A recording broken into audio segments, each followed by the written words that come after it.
देखिए, प्राइवेटाइजेशन के कुछ एडवांटेज भी है और कुछ डिसएडवांटेज भी है। निजीकरण, प्राइवेटाइजेशन मतलब मेनली क्या है? निजीकरण। इसका कुछ लाभ भी है, लेकिन लाभ से ज़्यादा हानि भी है। आप तो जाने हैं कि इंडिया में प्राइवेटाइजेशन सब कोई जानता है। गवर्नमेंट प्राइवेटाइजेशन कर दिया, हमारे बैंक के साथ प्राइवेटाइजेशन हो गया, इंफ्रास्ट्रक्चर तो प्राइवेटाइजेशन हो गया, प्रोडक्शन सेक्टर सब प्राइवेटाइजेशन, अब रेलवे भी प्राइवेटाइजेशन। अब प्राइवेटाइजेशन से हम आपको बता रहे हैं नुकसान भी है और लाभ भी। प्राइवेटाइजेशन तो 1980 से ही चले आता, लेकिन इंडिया में मेनली जो स्टार्ट हुआ है प्राइवेटाइजेशन, देखिएगा 1991 में आप लोग सब पढ़ाए हुए हैं, न्यू इकोनॉमिक पॉलिसी आया था। उसमें 3 पॉलिसी आया था, प्राइवेटाइजेशन, ग्लोबलाइजेशन, लिबरलाइजेशन। इसको हिंदी में भी बोलते हैं निजीकरण, वैश्वीकरण और एक उदारीकरण। देखिए, प्राइवेटाइजेशन की सिंपल क्या मतलब होता है? गवर्नमेंट संस्था को, गवर्नमेंट प्रॉपर्टी को निजी व्यक्तियों के हाथों में सौंपना। गवर्नमेंट प्रॉपर्टी को निजी व्यक्तियों के हाथों में सौंपना। देखिए, ये जो गवर्नमेंट जो प्राइवेटाइजेशन करे ना, इससे सिंपल मतलब है ना, जो गरीब व्यक्ति है, प्राइवेटाइजेशन से मेनली होता क्या है? देखिए, प्राइवेटाइजेशन से मेन होता है जो रिच व्यक्ति है ना, रिच जो होता है ना, और रिच होते जाता है, रिच बिकम रिचर। जो रिच व्यक्ति है और रिच होते जाता है, और मेनली क्या है, पुअर जो है ना, और क्या होते जाता है? पुअर होते जाता है। अमीर व्यक्ति और अमीर होता है, और गरीब व्यक्ति और गरीब होता है। प्राइवेटाइजेशन का ये पहला लक्षण है। प्राइवेटाइजेशन से क्या होता है? या देखिए, सिंपल प्राइवेटाइजेशन से सोशल वेलफेयर नहीं होता है कभी। प्राइवेटाइजेशन से कभी भी आपको सोशल वेलफेयर के नाम से कटर्स होता है। केवल प्राइवेटाइजेशन में किसका काम होता है? प्रॉफिट का। केवल क्या होता है? प्रॉफिट का। इसमें प्राइवेटाइजेशन में समाज का शोषण होता है। आज देखिए, बैंक में, आप किसी भी बैंक में जाइए, किसी बैंक स्टाफ का एटीट्यूड देखिए, लगे कि हम प्रधानमंत्री हैं। अरे लाइन में रहिए, ये रहिए, मिनट भर में छोड़ के उठ जाएगा। ये सब प्राइवेटाइजेशन है। वो प्राइवेट हाथों में दे दिया गया राइट, वो तो कुछ भी कर सकता है। इलेक्ट्रिसिटी देखिए, इलेक्ट्रिसिटी भी डिपार्टमेंट को प्राइवेटाइजेशन किया। 10 रुपया माइनस में जाता है, लाइन कट जाता है। अब जाइए बोलो तो, ऐसा आपने लाइन क्यों काट दिया? तो 10 दिन और बढ़ा के काट देगा। सब चीज, एयरलाइंस, एलपीजी, सब चीज को प्राइवेटाइजेशन किया। किस लिए? ताकि प्राइवेट आदमी को प्रॉफिट को बढ़ा सके। देश में इसको लाने के लिए किया है कि जो अमीर व्यक्ति है, जो बड़े व्यक्ति है, वो और बड़े होते रहे, और जो गरीब है वो और गरीब होते रहे। तो देखिए, प्राइवेटाइजेशन सही भी है और गलत भी है।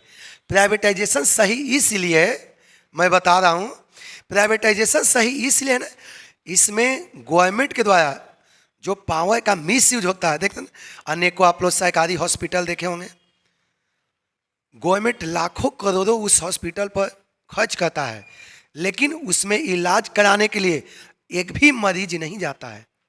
क्यों? डॉक्टर तो है, बट डॉक्टर आता नहीं है। सरकारी स्कूल के देख लीजिए, गवर्नमेंट को सरकारी स्कूल से कितना फायदा है, कितना बेनिफिट है? कुछ नहीं। लेकिन बहुत ऐसा सेक्टर है ना, जिसको गवर्नमेंट को लॉस भी हो रहा है, तब भी गवर्नमेंट चला रही है। लेकिन प्राइवेटाइजेशन जो है ना, वो एक लिमिट तक ही सही है। एक लिमिट से ज़्यादा यदि गवर्नमेंट करती है ना, तो ये देश के लिए अच्छा नहीं है। इससे क्या होगा ना, कि जो अपर सोसाइटी है, जो बड़े लेवल का है, वो तो निकल जाएंगे, लेकिन इसमें पिसाएगा कौन? गरीब व्यक्ति। प्राइवेट, जैसे रेलवे, अभी रेलवे का टिकट देखिए, 2000 3000 टिकट है, उसमें कभी कोई आम आदमी व्यक्ति चढ़ेगा? नहीं ना चढ़ पाएगा। तो ये सब प्राइवेटाइजेशन के देन है। समय एलपीजी गैस 1,1200 रुपये हो गया, बताइए ये सब किसका देन है? प्राइवेटाइजेशन का देन है। यदि गवर्नमेंट के पास, प्राइवेट को क्या चाहिए पहले बताएं? प्राइवेट सोशल वेलफेयर के लिए काम नहीं करती है। प्राइवेट केवल किसके लिए काम करती है? प्रॉफिट के लिए। प्राइवेट इंसान तो चाहेगा कि और हम अधिक से अधिक क्या करें? प्रॉफिट का। जैसे देखिए गवर्नमेंट अभी प्राइवेटाइजेशन, एक प्राइवेट ट्रेन भी चला है तेजस। यदि ट्रेन, जैसे एक रेलवे पैसेंजर ट्रेन है, हमको तो लगता है कि 50% आदमी बिना टिकट वाला चढ़ जाता होगा, लेकिन यदि प्राइवेटाइजेशन हो जाएगा तो ट्रेन के बोगी के सामने भी जाने से इंसान डरेगा कि अरे बाप रे बाप, जाएंगे तो टिकट कलेक्टर जो टीटी है वो पकड़ लेगा। समझ आ गया ना? तो ये प्राइवेटाइजेशन से क्या होता है ना, इंसान का फ्रीडम खत्म होता है, थोड़ा सोशल वेलफेयर खत्म होता है, हम लोग का जॉब के ऊपर ज़्यादा प्रेशर बढ़ जाता है। तो प्राइवेटाइजेशन अच्छा भी नहीं है, खराब भी नहीं है। प्राइवेटाइजेशन से एक और होता है कि जो रिसोर्सेस होता है, संसाधन का पूरा पूरा यूटिलाइज होता है। अनेकों सरकारी डिपार्टमेंट देखे होंगे, इसी लॉस मेकिंग है।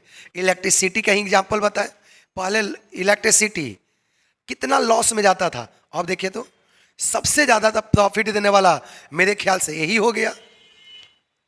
अब तो मोबाइल रिचार्ज के जैसा रिचार्ज करवाता है, 100 रुपया माइनस नहीं किया फट से लाइनें काट देता है।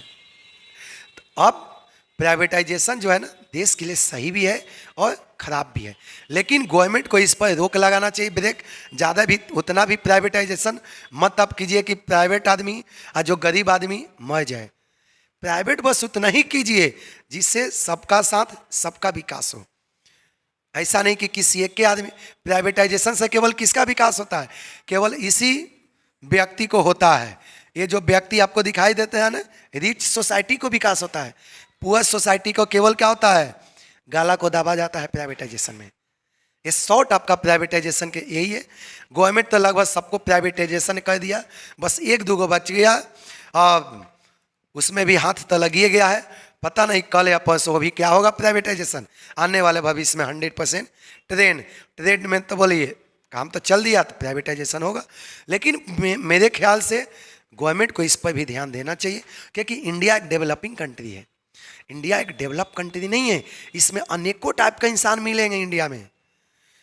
कोई इंसान इंडिया में वैसा देंगे जिसके पास लग्जरियस कार है, किसी के पास देखोगे कि बाइक है, किसी के पास साइकिल है, कोई कोई आदमी पैदल दौड़ते रहता है।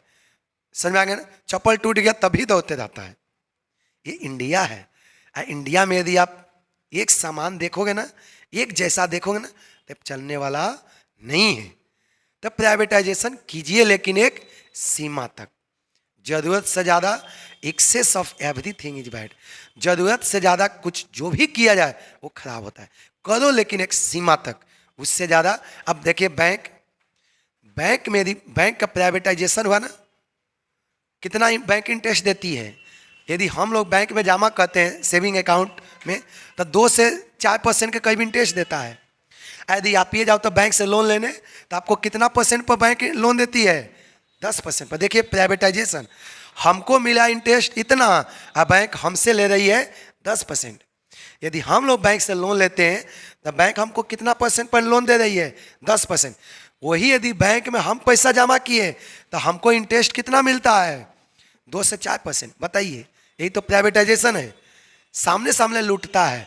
कोई बोलता है कि चोर आया और सामान लेके भाग गया, अब बैंक वाला तो सामने चोरी करता है, कोई नहीं बोलता है सामने। बताइए, हम लोग को देता है 2 से 4% इंटरेस्ट। अब वही पैसा यदि बैंक हम लोग को दिया, यदि हम बैंक से लोन के रूप में रुपया लिए, यदि बैंक से हमने लोन के रूप में पैसा लिया तो हमसे लिया 10%। बताइए, सबसे ज़्यादा चोर ये लोग हैं, सामने लूटता है। और सबसे बड़ी बात, हम लोग को बोलने का भी कोई क्षमता नहीं है। ये प्राइवेटाइजेशन है। तो इस पर प्राइवेटाइजेशन पर थोड़ा ब्रेक आप लोग लगाइए। अब इसको ज़्यादा सुपर फास्ट आप लोग मत कीजिए, या नहीं तो सुपर फास्ट के चक्कर में ये जो आपको दिखाई दे रहा है ना 4 लीटर का, ये पूरी तरह से क्या हो जाएगा? समाप्त हो जाएगा। तो मेरे ख्याल से आप लोग इस पर ब्रेक थोड़ा लगाइए। इसको थोड़ा सा इसमें भी ब्रेक एक लगा दीजिए, जैसे मोटरसाइकिल में ब्रेक लगल है ना, इसको भी थोड़ा सा आप लोग ब्रेक लगाइए, लेकिन लगाइए जरूर।